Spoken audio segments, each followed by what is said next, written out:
Hey guys, it's the Political Kid here, and before we go into the video, I just want to say, well, tomorrow's the inauguration, and also thank you so much for the support and what you've done for this community. I didn't know I'd get this far in that amount of time, and just have fun. Anyway, today we're explaining the issues that George Bush Sr. had with the 1992 campaign, and what would fix them. So he would win, and what would happen after that for the political scene and just America in general. Now, there is specifically just three major issues. First issue is that a lot of the Republicans more unpopular policies overran their accomplishments. I mean, the end of the Cold War and Operation Desert Storm did happen within the Bush presidency, but there was also the LA riots, the hurricane, and the economy was So people also wanted change, considering the Republicans were going to be in there for 12, so a lot of people didn't want it to be 16 years, so they wanted change. The second issue, Perot. I feel like Perot definitely was for the moderate, anti-NAFTA, kind of just worker. He was anti-establishment, so his policies did help conservatives get away from George Bush, which of course hurt George Bush.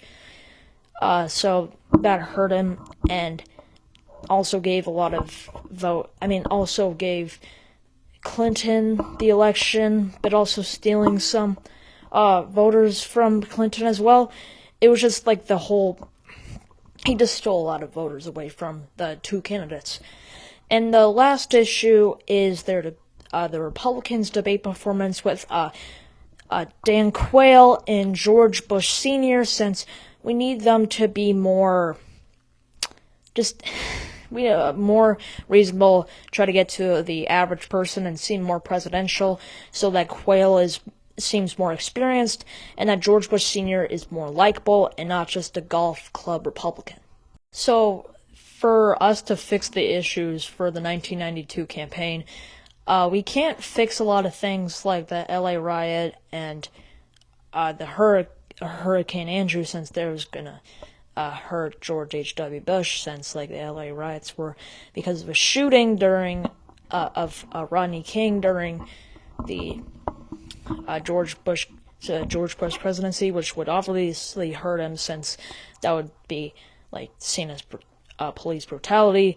And also the hurricane, he couldn't stop that, and we could make him do more executive orders to help the people who are affected by Hurricane Andrew, but we can't really do anything else other than that. However, we can make the tax increase, which George H.W. Bush said that he would not do. He would blame that on Democrats, since a lot of conservatives said, hey, it was the Democrats who wanted a tax increase, and if we didn't do it, it would cause a government shutdown, which would definitely help the Republicans in that case. And we could also have George H.W. Bush just talking more presidentially and helping conservatives think that, hey, I'd rather have a guy who would not increase our taxes I'd rather have a guy who only increased our taxes slightly than a guy who would tax them more, so that would keep conservatives in line, allowing George H.W. Bush to campaign with just moderates in general. And so for Ross Perot, it's more difficult, but when he drops out and comes back in, we could have him attack Clinton and have a little bit more liberal views, so he steals more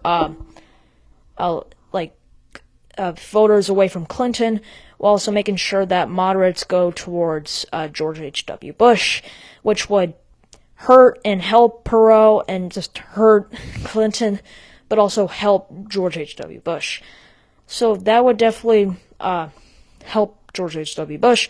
We could also make sure that in the debates, for the debates that he would barely get enough polling to enter the debates, and that when he's in the debates, he's not seen as like a real candidate, which would definitely help both parties. And in the last issue we have is, well, the debates.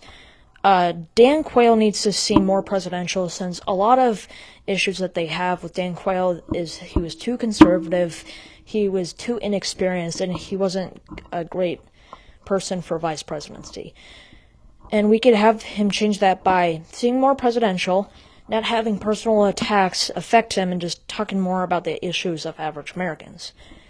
And for George H.W. Bush, I think we could change that by having him, well, first, not infamously looking at his watch, and two, we need to make sure that, like Dan Quayle, he avoids personal attacks and focuses on the issues that would affect regular Americans. Well, in November, on that first Tuesday, we'd have election night in effect. And as Ross Perot HQ knows that they're not going to win, they have a good chance that they're not going to win, with the Clinton HQ being very high hopes, while the George Bush Sr. was just waiting and hoping for the best. In this timeline, we'd still see Clinton win some states, like Pennsylvania, barely winning Pennsylvania, winning states like New York, California, Washington, and Arkansas. While, as the night goes on, some states that were considered not going to be too close would become very close, with states like Michigan, Wisconsin, Tennessee, would all be leading towards George Bush. And by the end of the night, they would call Michigan for George Bush Sr., and by the start of the next morning, they'd call Wisconsin, Tennessee for George Bush Sr., which would give George Bush more than 270 electoral votes. Now, in this new timeline, that would give Republicans just more achievements. I mean, back then, nobody has won more, like, a party has won more than 4 elections ever since the Democrats in the 40s. So that would give the Republicans a bit of a confidence boost, and also would make sure that liberals would be even more angry at the Reagan-style conservatism that would rule on for another 4 years. Well, like the 90s were for Bill Clinton, it would be a peaceful era, for it was the end of the Cold War, and the economy would stop being in a little bit of a recession, so George H.W. Bush would get his popularity back and be a very popular president, but not as popular as Ronald Reagan. So even though Dan Quayle would be vice president, he wouldn't be very popular, and a lot of people who want more experience would support someone like Bob Dole running in 1996.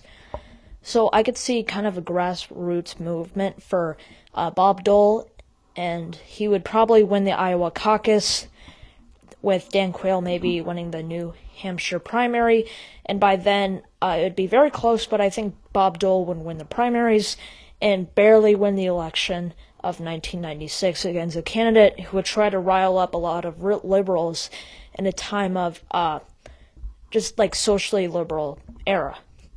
So the Republicans would do worse than they did in 1992.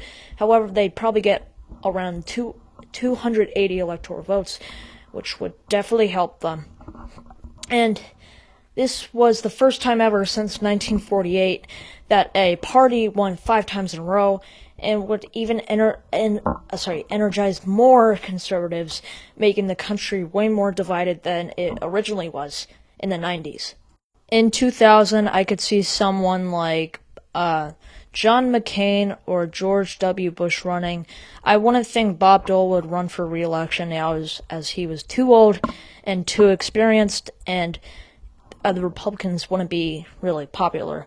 although the 90s were a good era, people definitely want to change after 4 elections of Republicans in a row, and they have their candidate to get behind, for liberals to get behind and moderates to get behind, and that would be Joe Lieberman. And because 2000 was a defining era, during the War on Terror, Joe Lieberman would be tough, but fair, which would make the Democrats really popular for the early 2000s. And I could definitely see him win in 2004 with a better margin of victory. And I could see someone like Barack Obama winning in 2008 and winning re-election in 2012. And also, I could see someone like Mitt Romney, or even like someone out of the blue like Donald Trump running and winning in 2016, so that there wouldn't be the continuation of like parties when they win, they're in for a couple of terms and then they're out, so that people would go out, vote more, so that elections would be closer in 2010, and I mean in the 2010 era, so that people would vote more and be more excited to vote. So I could see 2020 someone like Bernie Sanders or even Joe Biden winning, and in 2024 I could see Republicans gaining back office with whoever won in 2016. So that's gonna be it, you guys. If you want to see ideas from me, and if you want me to state any of my opinions, you could go down in the comments. Thanks for all the support, and I hope you go watch the inauguration tomorrow. I mean, we barely see this, it's once every 4 years, so it's just very important to watch. Even if you're a liberal, even if you're a conservative, even if you're a moderate and not excited about it. I mean, it's just politics, and it's just great to see that people who are so divided coming there, like Joe Biden having to witness Trump being inaugurated, which is great. And the only sad part I do gotta say is that it's gonna be indoors, and that's just pretty sad for me. So, hope you liked the video.